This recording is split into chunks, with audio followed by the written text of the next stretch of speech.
ਕਿਤਾਬ ਸੁਖਨ ਸਨੇਹੀ। ਲੇਖਕ ਡਾਕਟਰ ਨਰਿੰਦਰ ਸਿੰਘ ਕਪੂਰ। ਭਾਗ 8ਵਾਂ। ਅੱਧੀਆਂ ਛੱਤਾਂ ਵਾਲੇ ਘਰ।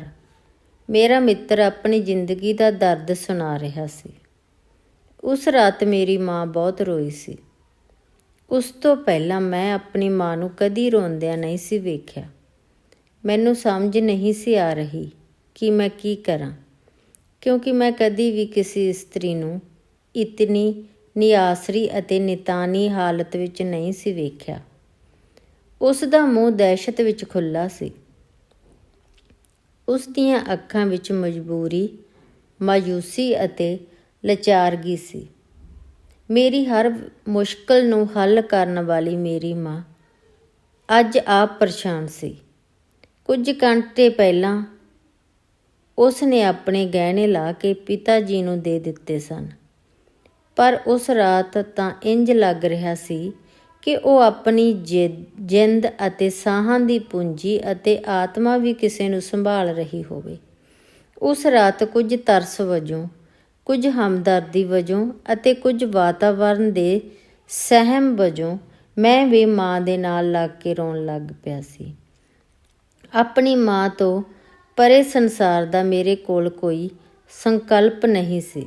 ਮੈਨੂੰ ਨਹੀਂ ਸੀ ਪਤਾ ਕਿ ਦੁਨੀਆ ਥਾਲੀ ਜਿੰਨੀ ਸੀ ਕਿ ਪ੍ਰਾਂਤ ਜਿੰਨੀ।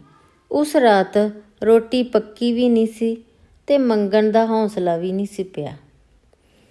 ਉਸ ਰਾਤ ਅਸੀਂ ਰੋਂਦੇ ਰੋਂਦੇ ਸੌਂ ਗਏ ਸਾਂ। ਮੇਰੇ ਮਨ ਵਿੱਚ ਅਨੰਤ ਹਾਹਾਕਾਰ ਸੀ। ਤਾਰਿਆਂ ਦੀ ਲੋ ਥੱਲੇ ਸਾਡੇ ਉਦਾਸ ਦੀਦਿਆਂ ਵਿੱਚੋਂ ਅਥਰੂ ਨਿਕਲਦੇ ਰਹੇ। ਉਸ ਰਾਤ ਦੀ ਸਾਡੀ ਨੀਂਦਰ ਵਿੱਚ ਕਈ ਜ਼ਮਾਨਾ ਬੀਤ ਗਏ, ਕਈ ਯੁੱਗ ਲੰਘ ਗਏ। ਬਿਨਾਂ ਕਿਸੇ ਇਨਕਲਾਬ ਦੇ ਵਾਪਰਨ ਤੇ ਸਭ ਕੁਝ ਵਾਪਰ ਗਿਆ। ਸਵੇਰੇ ਜਦੋਂ ਉੱਠਿਆ ਤਾਂ ਮੇਰਾ ਬਚਪਨ ਬਹੁਤ ਪਿੱਛੇ ਰਹਿ ਗਿਆ ਸੀ। ਇਤਨਾ ਪਿੱਛੇ ਕਿ ਪਰਤ ਕੇ ਵੇਖਿਆ ਵੀ ਕੁਝ ਨਜ਼ਰ ਨਹੀਂ ਸੀ ਆਉਂਦਾ। ਸਵੇਰੇ ਜਦੋਂ ਆਪਣੀ ਮਾਂ ਨੂੰ ਵੇਖਿਆ ਤਾਂ ਉਹ ਸੱਜਰੀ ਸਵੇਰ ਦੀ ਥਾਂ ਥੱਕੀ ਹੋਈ ਸ਼ਾਮ ਭਰੀ ਹੋਈ ਝੀਲ ਦੀ ਥਾਂ ਸੁੱਕੀ ਹੋਈ ਛੱਪੜੀ ਲੱਗ ਰਹੀ ਸੀ। ਉਸ ਦੇ ਦੋਵੇਂ ਲੋਕ ਉਦਾਸੇ ਗਏ ਸਨ। ਉਸ ਰਾਤ ਨੂੰ ਜਦੋਂ ਯਾਦ ਕਰਦਾ ਹਾਂ ਤਾਂ ਹੁਣ ਵੀ ਮੇਰਾ ਦਿਲ ਇਕੱਲੇ ਹੋਣ ਨੂੰ ਅਤੇ ਇਕੱਲੇ ਹੋ ਕੇ ਰੋਣ ਨੂੰ ਕਰਦਾ ਹੈ। ਦੁੱਖ, ਦਰਦ, ਸਹਿਮ ਅਤੇ ਉਦਾਸੀ ਦਾ ਮੇਰਾ ਅਹਿਸਾਸ ਉਸ ਰਾਤ ਨਾਲ ਜੁੜਿਆ ਹੋਇਆ ਹੈ। ਕੁਝ ਰਾਤਾਂ ਮਗਰੋਂ ਜਦੋਂ ਇੱਕ ਸ਼ਾਮ ਮੇਰੇ ਪਿਤਾ ਜੀ ਘਰ ਆਏ ਤਾਂ ਉਸ ਦੇ ਕੱਪੜੇ ਮੈਲੇ ਅਤੇ ਹੱਥ ਖਾਲੀ ਸਨ। ਜੇ ਉਹ ਮੇਰੇ ਪਿਤਾ ਜੀ ਨਾ ਹੁੰਦੇ ਤਾਂ ਉਹਨਾਂ ਲਈ ਮੈਂ ਆਪਣੇ ਘਰ ਦਾ ਬੂਹਾ ਨਾ ਖੋਲ੍ਹਦਾ। ਮੇਰੇ ਪਿਤਾ ਜੀ ਦੀ ਉਦਾਸੀ ਦਾ ਇਹ ਮੇਰਾ ਪਹਿਲਾ ਅਨੁਭਵ ਸੀ। ਖਾਣਾ ਖਾਣ ਸਮੇਂ ਪਿਤਾ ਜੀ ਰੋਣ ਲੱਗ ਪਏ। ਕਿਸੇ ਪੁਰਸ਼ ਨੂੰ ਮੈਂ ਪਹਿਲੀ ਵਾਰ ਰੋਂਦਿਆਂ ਵੇਖਿਆ ਸੀ। ਆਪਣੇ ਪਿਤਾ ਦਾ ਰੋਣਾ ਮੈਨੂੰ ਬਹੁਤ ਬੁਰਾ ਲੱਗ ਰਿਹਾ ਸੀ। ਜ਼ਿੰਦਗੀ ਦੇ ਅਰਥ ਸਮਝਣ ਦੇ ਪੱਖੋਂ ਉਦੋਂ ਮੈਂ ਬਹੁਤ ਛੋਟਾ ਸਾਂ, ਪਰ ਇਤਨਾ ਅਹਿਸਾਸ ਮੈਨੂੰ ਹੋ ਗਿਆ ਸੀ ਕਿ ਸਾਡੇ ਸੁਪਨਿਆਂ ਦੇ ਰੰਗ ਖੁਰ ਗਏ ਸਨ। ਆਪਣੇ ਪਿਤਾ ਦੇ ਰੋਣ ਦਾ ਦ੍ਰਿਸ਼ ਮੈਂ ਕਦੇ ਨਹੀਂ ਭੁੱਲਾਂਗਾ, ਕਿਉਂਕਿ ਬੜੀ ਦੇਰ ਮਗਰੋਂ ਮੈਨੂੰ ਸਮਝ ਆਇਆ ਕਿ ਉਸ ਰੋਣ ਵਿੱਚ ਫਰੇਬ ਸੀ। ਅਗਲੀ ਸਵੇਰ ਜਦ ਮੈਂ ਉੱਠਿਆ ਤਾਂ ਮੇਰੀ ਜਵਾਨੀ ਵੀ ਗਵਾਚ ਗਈ ਸੀ। ਮੇਰੇ ਜੀਵਨ ਦਾ ਆਰੰਭ ਬੁਢਾਪੇ ਨਾਲ ਹੋਇਆ ਸੀ। ਮੈਨੂੰ ਕਦੀ ਪਤੰਗ ਉਡਾਉਣ ਦਾ ਅਵਸਰ ਨਹੀਂ ਸੀ ਮਿਲਿਆ। ਮੈਂ ਤਾਂ ਪਤੰਗ ਕੱਟੇ ਜਾਂਦੇ ਅਤੇ ਲੁੱਟੇ ਜਾਂਦੇ ਹੀ ਵੇਖੇ ਸਨ। ਜ਼ਿੰਦਗੀ ਨਾਲ ਜਦੋਂ ਵੀ ਮੇਰੀ ਮਿਲਣੀ ਹੋਈ, ਵਿਥਾਂ ਬਣੀਆਂ ਰਹੀਆਂ। ਮੇਰੇ ਜਾਗਣ ਤੋਂ ਪਹਿਲਾਂ ਮੇਰੇ ਪਿਤਾ ਜੀ ਜਾ ਚੁੱਕੇ ਸਨ। ਉਹ ਗਏ ਤਾਂ ਸਿਧਾਰਥ ਵਾਂਗ ਸਨ, ਪਰ ਮਹਾਤਮਾ ਬੁੱਧ ਬਣਨਾ ਉਹਨਾਂ ਦਾ ਉਦੇਸ਼ ਨਹੀਂ ਸੀ। ਉਹਨਾਂ ਵਿੱਚ ਬੁੱਧ ਬਣਨ ਦੀ ਸਮਰੱਥਾ ਵੀ ਨਹੀਂ ਸੀ। ਕਈ ਸਵਾਲ ਮੇਰੇ ਬੁੱਲ੍ਹਾਂ 'ਤੇ ਮੁਜ਼ਾਹਰਾ ਕਰਨ ਆਏ ਅਤੇ ਮੇਰੀ ਮਾਂ ਵੱਲੋਂ ਲੱਗੀ ਚੁੱਪ ਦੀ ਪਾਬੰਦੀ ਉਹ ਖਿੰਡਰ ਗਏ। ਪਿਤਾ ਜੀ ਕਿਸੇ ਹੋਰ ਇਸਤਰੀ ਨਾਲ ਨਵਾਂ ਜੀਵਨ ਆਰੰਭ ਕਰਨ ਲਈ ਚਲੇ ਗਏ ਸਨ ਅਤੇ ਮੇਰੀ ਮਾਂ ਨੂੰ ਮੇਰੇ ਲਈ ਅਤੇ ਮੈਨੂੰ ਮੇਰੀ ਮਾਂ ਲਈ ਛੱਡ ਗਏ ਸਨ। ਮਾਂ ਮੇਰੀ ਨੇ ਆਪਣੇ ਦਾਜ ਵਿੱਚ ਲਿਆਂਦੀ ਸਿਲਾਈ ਦੀ ਮਸ਼ੀਨ ਕੱਢ ਲਈ ਸੀ ਅਤੇ ਆਪਣੀ ਪਾਟੀ ਹੋਈ ਕਿਸਮਤ ਨੂੰ ਸਿਉਣ ਦੇ ਆਹਰ ਵਿੱਚ ਜੁਟ ਗਈ ਸੀ। ਉਸ ਦੇ ਅੰਦਰ ਇੱਕ ਡੂੰਘੀ ਖਾਮੋਸ਼ੀ ਪਸਰ ਗਈ ਸੀ। ਉਹ ਪੱਥਰ ਨਾਲੋਂ ਵੀ ਮਜ਼ਬੂਤ ਸ਼ੀਸ਼ਾ ਬਣ ਗਈ ਸੀ। ਅਸੀਂ ਅੱਧੀ ਛੱਤ ਵਾਲੇ ਘਰ ਵਿੱਚ ਰਹਿ ਰਹੇ ਸਾਂ। ਮੇਰੀ ਮਾਂ ਨੇ ਆਪਣੀ ਹਿੰਮਤ ਨਾਲ ਮਕਾਨ ਨੂੰ ਘਰ ਤਾਂ ਬਣਾ ਲਿਆ, ਪਰ ਉਸ ਦੀ ਛੱਤ ਸਦਾ ਅੱਧੀ ਹੀ ਰਹੀ ਹੈ। ਉਹ ਜਿੱਤ ਜਿੱਤ ਕੇ ਹਾਰਦੀ ਰਹੀ ਹੈ। ਜੇ ਮੇਰੇ ਪਿਤਾ ਜੀ ਮੇਰੀ ਮਾਂ ਨੂੰ ਛੱਡ ਗਏ ਸਨ ਤਾਂ ਇਹ ਇੱਕ ਪੁਰਸ਼ ਵੱਲੋਂ ਇੱਕ ਇਸਤਰੀ ਨਾਲ ਕੀਤੀ ਵਧੀਕੀ ਨਹੀਂ ਸੀ। ਇਸ ਪਿੱਛੇ ਸਮੁੱਚੀ ਸਮਾਜਿਕ ਸੋਚ, ਸਮੁੱਚੀ ਰਾਜਨੀਤੀ, ਸਮੁੱਚਾ ਧਰਮ, ਸਮੁੱਚਾ ਦਰਸ਼ਨ, ਸਮੁੱਚੀ ਆਰਥਿਕਾ ਅਤੇ ਸਮੁੱਚਾ ਇਤਿਹਾਸ ਕਾਰਜਸ਼ੀਲ ਸੀ। ਇਹ ਸਮੁੱਚੀ ਪੁਰਸ਼ ਜਾਤ ਵੱਲੋਂ ਸਮੁੱਚੀ ਔਰਤ ਜਾਤ ਦਾ ਅਪਮਾਨ ਸੀ। ਜਦੋਂ ਕਿਸੇ ਨਾਲ ਨਫ਼ਰਤ ਹੋ ਜਾਵੇ ਤਾਂ ਉਸ ਨਾਲ ਹੋਰ ਨਫ਼ਰਤ ਕਰਨ ਦੇ ਨਿੱਤ ਨਵੇਂ ਕਾਰਨ ਲੱਭਦੇ ਰਹਿੰਦੇ ਹਾਂ। ਜਿਉਂ-ਜਿਉਂ ਮਨੁੱਖ ਜੀਵਨ ਦੇ ਪੜਾਅ ਪਾਰ ਕਰਦਾ ਹੈ, ਉਸ ਦੇ ਜੀਵਨ ਨਾਲ ਇੱਕ ਇਤਿਹਾਸ ਜੁੜਦਾ ਜਾਂਦਾ ਹੈ। ਪਰ ਮਨੁੱਖ ਕੋਲ ਯਾਦਾਂ ਦੀ ਨਵਕੀਲੀ ਪੂੰਜੀ ਹੁੰਦੀ ਹੈ। ਇਸੇ ਪੂੰਜੀ ਦੇ ਆਧਾਰ 'ਤੇ ਹੀ ਅਸੀਂ ਵੱਖਰੇ ਵੱਖਰੇ ਪ੍ਰਤੀਤ ਹੁੰਦੇ ਹਾਂ। ਇਹਨਾਂ ਯਾਦਾਂ ਦੇ ਆਧਾਰ 'ਤੇ ਹੀ ਅਸੀਂ ਭਵਿੱਖ ਦੀ ਕਲਪਨਾ ਕਰਦੇ ਹਾਂ। ਜਿਵੇਂ ਸਾਡਾ ਅਤੀਤ ਵੱਖਰਾ ਹੁੰਦਾ ਹੈ, ਤਿਵੇਂ ਹੀ ਹਰ ਕਿਸੇ ਦਾ ਭਵਿੱਖ ਸੰਬੰਧੀ ਸੰਕਲਪ ਵੀ ਵੱਖਰਾ ਹੁੰਦਾ ਹੈ। ਅਸੀਂ ਆਪਣੇ ਨਿਰਣਿਆਂ, ਗਲਤੀਆਂ, ਚੁੱਕੇ ਕਦਮਾਂ ਅਤੇ ਉਹਨਾਂ ਵਿੱਚੋਂ ਨਿਕਲਣ ਵਾਲੇ ਚੰਗੇ ਮਾੜੇ ਨਤੀਜਿਆਂ ਨੂੰ ਨਾਲ ਲੈ ਕੇ ਚੱਲਦੇ ਹਾਂ। ਇਹ ਸਭ ਕੁਝ ਦੂਜਿਆਂ ਨਾਲ ਸਾਡੇ ਸੰਬੰਧਾਂ ਦੀ ਨੁਹਾਰ ਨੂੰ ਨਿਰਧਾਰਿਤ ਕਰਦਾ ਹੈ। ਜੀਵਨ ਦੀ ਹਰ ਉਮਰ ਉੱਤੇ ਉਸ ਤੋਂ ਪਹਿਲਾਂ ਵਰ੍ਹਿਆਂ ਦੇ ਅਨੁਭਵਾਂ ਦਾ ਪ੍ਰਭਾਵ ਪੈਂਦਾ ਹੈ।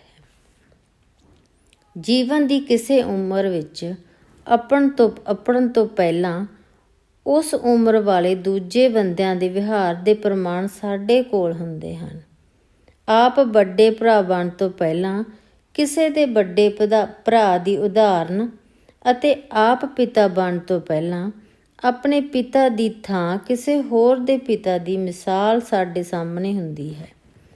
ਪਰ ਅਸੀਂ ਕਿਹੋ ਜਿਹੇ ਵੱਡੇ ਭਰਾ ਅਤੇ ਕਿਹੋ ਜਿਹੇ ਪਿਤਾ ਬਣਾਂਗੇ, ਇਸ ਸਾਡੇ ਸਮੁੱਚੇ ਕਾਰਜਾਂ, ਸਾਡੀਆਂ ਸੋਚਾਂ ਅਤੇ ਨਿੱਜੀ ਅਨੁਭਵਾਂ 'ਤੇ ਨਿਰਭਰ ਕਰਦਾ ਹੈ। ਪੁਸਤਕਾਂ ਸਾਨੂੰ ਸੇਧ ਤਾਂ ਦਿੰਦੀਆਂ ਹਨ, ਪਰ ਰਸਤਾ ਸਾਡੇ ਅਨੁਭਵ ਹੀ ਸਿਰਜਦੇ ਹਨ। ਸਾਡਾ ਅਨੁਭਵ ਕੇਵਲ ਸਾਡਾ ਅਨੁਭਵ ਨਹੀਂ ਹੁੰਦਾ, ਉਸ ਵਿੱਚ ਅਨੇਕਾਂ ਹੋਰ ਇਸਤਰੀਆਂ ਅਤੇ ਪੁਰਸ਼ਾਂ ਦਾ ਯੋਗਦਾਨ ਹੁੰਦਾ ਹੈ। ਜਦੋਂ ਫਰਜ਼ਾਂ ਤੋਂ ਵਿਸਾਰ ਕੇ ਅਸੀਂ ਆਪਣੇ ਹੱਕਾਂ ਪ੍ਰਤੀ ਵਧੇਰੇ ਸੁਚੇਤ ਹੋ ਜਾਈਏ ਤਾਂ ਪਰਿਵਾਰ ਸਹਿਜ ਹੀ ਵਿਸ਼ਵਾਸ, ਪਿਆਰ, ਨਿੱਘ, ਸੁੱਖ ਅਤੇ ਸੁਰੱਖਿਅਤਾ ਦੀ ਥਾਂ ਨਫ਼ਰਤ ਦਾ ਅਖਾੜਾ ਬਣ ਜਾਂਦਾ ਹੈ। ਇੱਕ ਪੀੜ੍ਹੀ ਪਹਿਲਾਂ ਤੱਕ ਵੀ ਇਸਤਰੀ ਕਦੀ ਆਪਣੇ ਪਤੀ ਦਾ ਘਰ ਨਹੀਂ ਸੀ ਛੱਡਦੀ, ਕੱਢ ਦਿੱਤੀ ਜਾਂਦੀ ਸੀ। ਹੁਣ ਪਤੀ ਉਸਨੂੰ ਛੱਡ ਕੇ ਚਲੇ ਜਾਂਦੇ ਹਨ। ਵਿਆਹ ਅਤੇ ਪਰਿਵਾਰ ਬਾਰੇ ਸੋਚਣ ਦੇ ਪੱਖੋਂ ਮਤਭੇਦ ਤਾਂ ਹਨ, ਪਰ ਇਹਨਾਂ ਦੇ ਮਹੱਤਵ ਸੰਬੰਧੀ ਕੋਈ ਵਿਵਾਦ ਨਹੀਂ। ਭਾਵੇਂ ਵਿਆਹ ਅਤੇ ਪਰਿਵਾਰ ਪਵਿੱਤਰ ਸੰਕਲਪ ਨਹੀਂ ਰਹੇ, ਪਰ ਮਹੱਤਵਪੂਰਨ ਇਹ ਅਜੇ ਵੀ ਹਨ। ਵਿਆਹ ਤੋਂ ਬਾਹਰਲੇ ਸੰਬੰਧਾਂ ਨੂੰ ਅਜੇ ਖਿੜੇ ਮੱਥੇ ਪ੍ਰਵਾਨ ਨਹੀਂ ਕੀਤਾ ਗਿਆ। ਤਲਾਕ ਨੂੰ ਹੁਣ ਪੁਰਸ਼ ਦੀਆਂ ਵਧੀਕੀਆਂ ਵਿੱਚੋਂ ਇੱਕ ਵਧੀਕੀ ਗਿਣਿਆ ਜਾਣ ਲੱਗ ਪਿਆ ਹੈ। ਸਮਾਜ ਵਿੱਚ ਸੰਤੁਲਨ ਸੰਬੰਧਾਂ ਵਾਲੇ ਪਰਿਵਾਰਾਂ ਦੀ ਗਿਣਤੀ ਘਟ ਰਹੀ ਹੈ ਅਤੇ ਟੁੱਟ ਰਹੇ ਪਰਿਵਾਰਾਂ ਦੀ ਗਿਣਤੀ ਵੱਧ ਰਹੀ ਹੈ। ਭਾਵੇਂ ਬੱਚੇ ਪਰਿਵਾਰ ਨੂੰ ਟੁੱਟਣ ਤੋਂ ਰੋਕੀ ਰੱਖਦੇ ਹਨ, ਪਰ ਬੱਚਿਆਂ ਦੀ ਪਰਿਵਾਰ ਨੂੰ ਜੋੜੀ ਰੱਖਣ ਦੀ ਯੋਗਤਾ ਸੁੰਗੜਦੀ ਜਾ ਰਹੀ ਹੈ। ਇੱਕ ਦੂਜੇ ਨੂੰ ਸਾਂਝੀ ਛੱਤ ਥੱਲੇ ਬਰਦਾਸ਼ਤ ਕਰਨਾ ਮੁਸ਼ਕਲ ਹੁੰਦਾ ਜਾ ਰਿਹਾ ਹੈ। ਪੁਰਸ਼ ਵੱਲੋਂ ਤਿਆਗੇ ਜਾਣ ਦੀ ਸੂਰਤ ਵਿੱਚ ਇਸਤਰੀ ਸਾਹਮਣੇ ਕੋਈ ਬਦਲ ਨਹੀਂ ਰਹਿੰਦਾ ਅਤੇ ਮਾਪਿਆਂ ਦੇ ਦਰ ਦਰਵਾਜ਼ੇ ਵੀ ਹੁਣ ਥੋੜ੍ਹਾ ਚਿਰ ਹੀ ਖੁੱਲ੍ਹਦੇ ਹਨ। ਅਜੋਕੇ ਯੁੱਗ ਵਿੱਚ ਸਮੱਸਿਆ ਇਹ ਨਹੀਂ ਹੈ ਕਿ ਵਿਆਹ ਨੂੰ ਵਧੇਰੇ ਸੁਖਦਾਇਕ ਕਿਵੇਂ ਬਣਾਇਆ ਜਾਵੇ, ਸਗੋਂ ਸਮੱਸਿਆ ਤਾਂ ਇਹ ਹੈ ਕਿ ਇਸ ਨੂੰ ਟੁੱਟਣ ਤੋਂ, ਦੁਫਾੜ ਹੋਣ ਤੋਂ ਬਚਾਇਆ ਕਿਵੇਂ ਜਾਵੇ। ਪਹਿਲਾਂ ਪਰਿਵਾਰ ਦੀ ਇਹ ਸਮੱਸਿਆ ਸੀ ਕਿ ਪਰਿਵਾਰ ਕਦੋਂ ਹੋਵੇਗਾ ਅਤੇ ਕਿੱਥੇ ਹੋਵੇਗਾ, ਪਰ ਹੁਣ ਇਹ ਸਮੱਸਿਆ ਹੈ ਕਿ ਇਹ ਕਿਤਨਾ ਚਿਰ ਚੱਲੇਗਾ। ਇਸਤਰੀ ਪੁਰਸ਼ ਵਿਚਕਾਰ ਕੋਈ ਵੀ ਲੰਬਾ ਹੰਢਣਸਾਰ ਰਿਸ਼ਤਾ ਵਿਆਹ ਤੋਂ ਪਹਿਲਾਂ ਸੰਭਵ ਨਹੀਂ ਹੁੰਦਾ। ਇਹ ਲੈਣ ਦੇਣ ਦਾ ਰਿਸ਼ਤਾ ਹੈ ਅਤੇ ਲੈਣ ਦੇਣ ਦੇ ਹਰ ਰਿਸ਼ਤੇ ਵਿੱਚ ਇਸਤਰੀ ਨੂੰ ਵਧੇਰੇ ਦੇਣਾ ਪੈਂਦਾ ਹੈ। ਵਿਆਹ ਸਾਡਾ ਸਮਾਜਿਕ ਹੀ ਨਹੀਂ, ਸਾਡਾ ਆਰਥਿਕ ਜੀਵਨ ਵੀ ਨਿਰਧਾਰਿਤ ਕਰਦਾ ਹੈ। ਇਹ ਰਿਸ਼ਤਿਆਂ ਨੂੰ ਅਰਥ ਦਿੰਦਾ ਹੈ, ਸੰਬੰਧਾਂ ਨੂੰ ਵਾਤਾਵਰਨ ਪ੍ਰਦਾਨ ਕਰਦਾ ਹੈ ਅਤੇ ਸਰੀਰਕ, ਮਾਨਸਿਕ, ਭਾਵਕ ਅਤੇ ਸਮਾਜਿਕ ਵਿਕਾਸ ਦੇ ਨੇਮ ਉਸਾਰਦਾ ਹੈ। ਇਸਤਰੀ ਨੂੰ ਪਤਾ ਹੈ ਕਿ ਬੇਕਦਰਾਂ ਨਾਲ ਸਮਝੌਤਿਆਂ ਬਿਨਾਂ ਜ਼ਿੰਦਗੀ ਨਹੀਂ ਗੁਜ਼ਾਰੀ ਜਾ ਸਕਦੀ। ਇਹੀ ਕਾਰਨ ਹੈ ਕਿ ਉਹ ਇਕੱਲੇ ਹੋਣ ਤੋਂ ਬਚਣ ਲਈ ਹਰ ਕੁਰਬਾਨੀ ਕਰਨ ਲਈ ਤਿਆਰ ਹੋ ਜਾਂਦੀ ਹੈ। ਇਸਤਰੀ ਵਿੱਚ ਸ਼ਰਧਾ ਅਤੇ ਨਿਮਰਤਾ ਦੇ ਭਾਵ ਅਕਸਰ ਇਕੱਲੀ ਰਹਿ ਜਾਣ ਦੇ ਡਰ ਵਿੱਚੋਂ ਉਪਜਦੇ ਹਨ। ਕਿਸੇ ਵੀ ਸਮਾਜ ਵਿੱਚ ਕਿਸੇ ਇਕੱਲੀ ਕਹਿਰੀ ਔਰਤ ਲਈ ਆਪਣੇ ਵਜੂਦ ਨੂੰ ਬਣਾਈ ਰੱਖਦਿਆਂ ਸਵੈਮਾਨ ਨਾਲ ਵਿਚਰਨਾ ਬਹੁਤ ਮੁਸ਼ਕਲ ਹੁੰਦਾ ਜਾ ਰਿਹਾ ਹੈ, ਪਰ ਇਹ ਨਿੱਤ ਦਿਨ ਹੋਰ ਮੁਸ਼ਕਲ ਹੁੰਦਾ ਜਾਵੇਗਾ, ਕਿਉਂਕਿ ਆਰਥਿਕ ਜੱਦੋ-ਜਹਿਦ ਇਤਨੀ ਸਖਤ, ਭਿਆਨਕ, ਬੇਕਿਰਕ ਅਤੇ ਜਰਵਾਨੀ ਹੁੰਦੀ ਜਾ ਰਹੀ ਹੈ। ਇਸ ਕਾਰਨ ਸਭ ਰਿਸ਼ਤਿਆਂ ਦੀ ਪਹਿਚਾਣ ਗਵਾਚ ਗਈ ਹੈ। ਪੁਰਸ਼ ਵਿਚਾਰਾਂ, ਅਸੂਲਾਂ ਅਤੇ ਸਿਧਾਂਤਾਂ ਪ੍ਰਤੀ ਵਫ਼ਾਦਾਰ ਹੁੰਦੇ ਹਨ, ਜਦੋਂ ਕਿ ਇਸਤਰੀਆਂ ਮਨੁੱਖਾਂ ਅਤੇ ਰਿਸ਼ਤਿਆਂ ਪ੍ਰਤੀ ਸੁਹਿਰਦ ਹੁੰਦੀਆਂ ਹਨ। ਪੁਰਸ਼ਾਂ ਦੇ ਬਣਾਏ ਅਤੇ ਪੁਰਸ਼ ਫਿਰਤੀ ਨਾਲ ਉਸਾਰੇ ਗਏ ਸੰਸਾਰ ਵਿੱਚ ਜਦੋਂ ਇਸਤਰੀ ਨੂੰ ਇਕੱਲਿਆਂ ਵਿਚਰਨਾ ਪੈਂਦਾ ਹੈ ਤਾਂ ਉਸ ਦੀ ਸਥਿਤੀ ਉਸ ਵਿਅਕਤੀ ਵਾਲੀ ਹੁੰਦੀ ਹੈ ਜਿਹੜਾ ਖੱਬੇ ਹੱਥ ਵਿੱਚ ਤਲਵਾਰ ਫੜ ਕੇ ਯੁੱਧ ਕਰੇ। ਪੁਰਸ਼ ਕਿਸੇ 'ਤੇ ਵਿਸ਼ਵਾਸ ਨਹੀਂ ਕਰਦੇ, ਸੋ ਉਹਨਾਂ ਨਾਲ ਧੋਖਾ ਵੀ ਨਹੀਂ ਹੁੰਦਾ। ਇਸਤਰੀਆਂ ਆਪਣੇ ਵਿਸ਼ਵਾਸੀ ਫਿਰਤੀ ਕਾਰਨ ਸਭਨੀ ਥਾਈਂ ਸਹਿਜੇ ਹੀ ਠੱਗੀਆਂ ਅਤੇ ਲੁੱਟੀਆਂ ਜਾਂਦੀਆਂ ਹਨ। ਵੇਖਿਆ ਗਿਆ ਹੈ ਕਿ ਪੁਰਸ਼ ਵਿਆਹ ਕਰਵਾਉਣਾ ਤਾਂ ਪਸੰਦ ਕਰਦੇ ਹਨ, ਪਰ ਹਰ ਵੇਲੇ ਜ਼ਿੰਮੇਵਾਰ ਪਤੀ ਬਣਨਾ ਪਸੰਦ ਨਹੀਂ ਕਰਦੇ। ਨਿਰਸੰਦੇਹ ਇਹ ਵੀ ਵੇਖਿਆ ਗਿਆ ਹੈ ਕਿ ਕੇਵਲ ਇੱਕ ਧਿਰ ਦੇ ਗਲਤ ਹੋਣ ਦੀ ਸੂਰਤ ਵਿੱਚ ਲੜਾਈ ਲੰਬੀ ਨਹੀਂ ਹੋ ਸਕਦੀ। ਸ਼ੱਕ ਕਰਨਾ ਉਤਨਾ ਦੁਖਦਾਈ ਨਹੀਂ ਹੁੰਦਾ ਜਿਤਨਾ ਸ਼ੱਕ ਪ੍ਰਗਟਾਉਣਾ। ਕਾਰਨ ਅਨੇਕਾਂ ਹਨ, ਪਰ ਨਤੀਜਾ ਇੱਕੋ ਹੈ ਕਿ ਪਰਿਵਾਰ ਟੁੱਟ ਰਹੇ ਹਨ। ਪਰਿਵਾਰ ਟੁੱਟਣ ਤੋਂ ਪਹਿਲਾਂ ਬਹੁਤ ਕੁਝ ਵਾਪਰਦਾ ਹੈ। ਇਸਤਰੀਆਂ ਨੂੰ ਬੇਇੱਜ਼ਤੀ ਤੋਂ ਡਰ ਤਾਂ ਲੱਗਦਾ ਹੈ, ਪਰ ਉਹਨਾਂ ਨੂੰ ਆਪਣੀ ਇੱਜ਼ਤ ਦਾ ਉਤਨਾ ਡੂੰਘਾ ਅਹਿਸਾਸ ਨਹੀਂ ਹੁੰਦਾ ਜਿਤਨਾ ਪੁਰਸ਼ਾਂ ਨੂੰ ਹੁੰਦਾ ਹੈ। ਸੋ ਬੱਚਿਆਂ ਦੀ ਖਾਤਰ ਤਾਂ ਆਪਣੇ ਮਾਪਿਆਂ ਦੀ ਖਾਤਰ ਉਹ ਤੰਗੀ ਪਰੇਸ਼ਾਨੀ ਦੇ ਬਾਵਜੂਦ ਪਤੀਆਂ ਕੋਲ ਵਾਪਸ ਮੁੜ ਆਉਂਦੀਆਂ ਹਨ। ਇਸਤਰੀਆਂ ਨੂੰ ਇਕੱਲਿਆਂ ਰਹਿਣ ਦੀ ਜਾਂਚ ਨਹੀਂ ਆਉਂਦੀ। ਪਤੀ ਦੇ ਹੁੰਦਿਆਂ ਵੱਖਰੇ ਰਹਿਣਾ ਉਹਨਾਂ ਨੂੰ ਅਜੀਬ ਵੀ ਲੱਗਦਾ ਹੈ। ਵਿਧਵਾ ਦੇ ਰੂਪ ਵਿੱਚ ਇਸਤਰੀ ਨੂੰ ਇਕੱਲਿਆਂ ਵਿਚਰਨ ਦੀ ਮਜਬੂਰੀ ਹੁੰਦੀ ਹੈ, ਪਰ ਪਤੀ ਨਾਲ ਅਣਬਣ ਦੇ ਕਾਰਨ ਵੱਖਰੇ ਰਹਿੰਦਿਆਂ ਉਸ ਨੂੰ ਪ੍ਰਤੀਤ ਹੁੰਦਾ ਰਹਿੰਦਾ ਹੈ ਕਿ ਕੁਝ ਨਾ ਕੁਝ ਅਜਿਹਾ ਵਾਪਰੇਗਾ ਕਿ ਸਭ ਕੁਝ ਠੀਕ ਹੋ ਜਾਵੇਗਾ, ਪਰ ਕਈ ਵਾਰੀ ਵਾਪਸ ਮੁੜਨ ਦਾ ਕੋਈ ਰਾਹ ਹੀ ਨਹੀਂ ਲੱਭਦਾ। ਪਤੀ ਦੀ ਵਧੀਕੀ ਦੇ ਬਾਵਜੂਦ ਇਸਤਰੀ ਨੂੰ ਹਰ ਵੇਲੇ ਉਸ ਦਾ ਫਿਕਰ ਰਹਿੰਦਾ ਹੈ ਕਿ ਰੋਟੀ ਕੱਪੜੇ ਤੋਂ ਤੰਗ ਹੋ ਰਿਹਾ ਹੋਵੇਗਾ। ਉਹ ਆਪਣੇ ਪਤੀ ਬਾਰੇ ਆਪ ਭਾਵੇਂ ਉਹ ਕਿਤਨਾ ਬੁਰਾ ਭਲਾ ਬੋਲੇ, ਕਿਸੇ ਦੇ ਮੂੰਹੋਂ ਉਸ ਦੀ ਬੁਰਾਈ ਨਹੀਂ ਸੁਣ ਸਕਦੀ। ਇਸਤਰੀ ਕਿਸੇ ਵੀ ਸਥਿਤੀ ਵਿੱਚ ਹੋਵੇ, ਉਹ ਅਕਸਰ ਕਿਸੇ ਨਾ ਕਿਸੇ ਸਮੱਸਿਆ ਕਾਰਨ ਉਦਾਸੀ ਦੇ ਵਾਤਾਵਰਨ ਵਿੱਚ ਵਿਚਰਦੀ ਹੈ। ਕਿਸੇ ਨਾਲ ਰਹਿਣਾ ਉਸ ਦਾ ਸੁਭਾਅ ਹੈ। ਉਸ ਨੂੰ ਨਹੀਂ ਪਤਾ ਕਿ ਇਕੱਲਿਆਂ ਜ਼ਿੰਦਗੀ ਕਿਹੋ ਜਿਹੀ ਹੋਵੇਗੀ। ਇੱਕ ਇਸਤਰੀ ਨੇ ਦੱਸਿਆ, ਮੈਨੂੰ ਮਾਰਨ ਕੁੱਟਣ ਉਪਰੰਤ ਉਹ ਮਾਫੀਆਂ ਮੰਗਣ ਲੱਗ ਪੈਂਦਾ। ਮਾਰਨ ਸਮੇਂ ਉਹ ਮੈਨੂੰ ਕੋਈ ਬੇਗਾਨਾ ਲੱਗਦਾ, ਪਰ ਜਦੋਂ ਮਾਫ਼ੀਆਂ ਮੰਗਦਾ ਤਾਂ ਉਹ ਆਪਣਾ ਆਪਣਾ ਲੱਗਦਾ। ਮਾਰਨ ਉਪਰੰਤ ਉਹ ਅਕਸਰ ਰੋਣ ਲੱਗ ਪੈਂਦਾ। ਉਸ ਸਮੇਂ ਮੈਨੂੰ ਇੰਜ ਲੱਗਦਾ ਜਿਵੇਂ ਉਹ ਆਪਣੇ ਆਪ ਨਾਲ ਲੜ ਰਿਹਾ ਹੋਵੇ। ਉਹ ਨਾ ਮਾਰਨ ਦੇ ਵਾਅਦੇ ਤੋੜਨ ਲਈ ਆਪਣੇ ਆਪ ਨੂੰ ਕੋਸਣ ਲੱਗ ਪੈਂਦਾ। ਜਦੋਂ ਇਹ ਮਾਰਨਾ, ਕੁੱਟਣਾ ਅਤੇ ਹੋਰ ਸਭ ਕੁਝ ਇੱਕ ਹੱਦ ਤੋਂ ਵੱਧ ਗਿਆ ਤਾਂ ਮੇਰਾ ਮਨ ਉਸ ਦੀਆਂ ਵਧੀਕੀਆਂ ਨੂੰ ਹੋਰ ਬਰਦਾਸ਼ਤ ਕਰਨ ਤੋਂ ਇਨਕਾਰੀ ਹੋ ਗਿਆ। ਮੈਂ ਵੱਖਰਾ ਰਹਿਣ ਲੱਗ ਪਈ। ਸਭ ਤੋਂ ਪਹਿਲੀ ਸਮੱਸਿਆ ਮਕਾਨ ਦੀ ਸੀ। ਮਾਇਕ ਕਮਜ਼ੋਰੀ ਕਾਰਨ ਮੇਰਾ ਜੀਵਨ ਪੱਧਰ ਕੰਗਾਲਾਂ ਵਰਗਾ ਹੋ ਗਿਆ ਸੀ। ਹਰ ਚੀਜ਼ ਮੈਨੂੰ ਆਪਣੀ ਵਿੱਥ ਤੋਂ ਬਾਹਰ ਪ੍ਰਤੀਤ ਹੋਈ।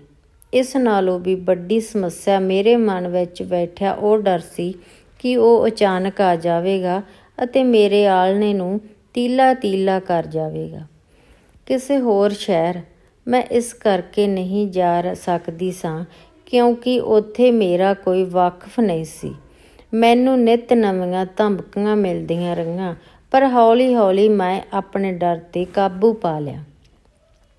ਭਾਰਤੀ ਨੇ ਦੱਸਿਆ, ਮੈਨੂੰ ਆਪਣੇ ਪਤੀ ਦੀ ਸ਼ਰਾਬ ਪੀਣ ਦੀ ਆਦਤ ਦਾ ਵਿਆਹ ਤੋਂ ਪਹਿਲਾਂ ਵੀ ਪਤਾ ਸੀ, ਪਰ ਉਹ ਵਿਆਹ ਤੋਂ ਬਾਅਦ ਬਦਲ ਜਾਣ ਦੀਆਂ ਸਹੁੰ ਖਾਇਆ ਕਰਦਾ ਸੀ। ਮੇਰਾ ਦਿਲ ਕਰਦਾ ਹੈ ਕਿ ਕੋਈ ਮੇਰਾ ਮੂੰਹ ਫੜ ਕੇ ਮੇਰੇ ਮੂੰਹ 'ਤੇ ਦੋਵੇਂ ਪਾਸਿਓਂ ਜ਼ੋਰ-ਜ਼ੋਰ ਦੀਆਂ ਚਪੇੜਾਂ ਮਾਰੇ। ਕਿਉਂ ਸਭ ਜਾਣਦਿਆਂ ਬੁੱਝਦਿਆਂ ਮੈਂ ਉਸ ਨਾਲ ਵਿਆਹ ਕਰਵਾਉਣ ਦੀ ਜਿੱਦ ਕੀਤੀ। ਕਿਤਨੇ ਸਾਲ ਮੈਂ ਉਸ ਦੀਆਂ ਵਧੀਕੀਆਂ ਇਹ ਸੋਚ ਕੇ ਸਹਿੰਦੀ ਰਹੀ ਕਿ ਮੇਰੇ ਬੱਚੇ ਕੋਲ ਆਪਣੇ ਪਿਓ ਦਾ ਨਾਂ ਤਾਂ ਹੈ। ਹੁਣ ਮੈਨੂੰ ਆਪਣਾ ਘਰ ਇੰਜ ਲੱਗਦਾ ਹੈ ਕਿ ਜਿਵੇਂ ਹੜ੍ਹ ਦਾ ਪਾਣੀ ਉਤਰ ਜਾਣ ਮਗਰੋਂ ਖਸਤਾ ਹਾਲਤ ਵਾਲਾ ਵਿਖਾਈ ਦੇ ਰਿਹਾ ਹੋਵੇ।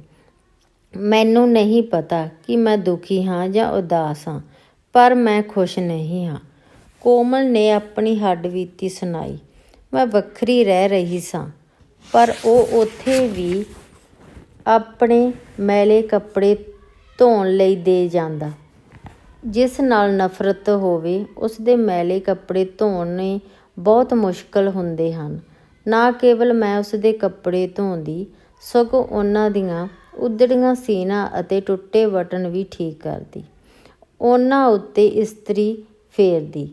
ਉਸ ਦਾ ਧਿਆਨ ਰੱਖਣ ਦੀ ਜ਼ਿੰਮੇਵਾਰੀ ਤੋਂ ਮੈਂ ਕਦੀ ਵੀ ਮੁਕਤ ਨਹੀਂ ਹੋ ਸਕੀ।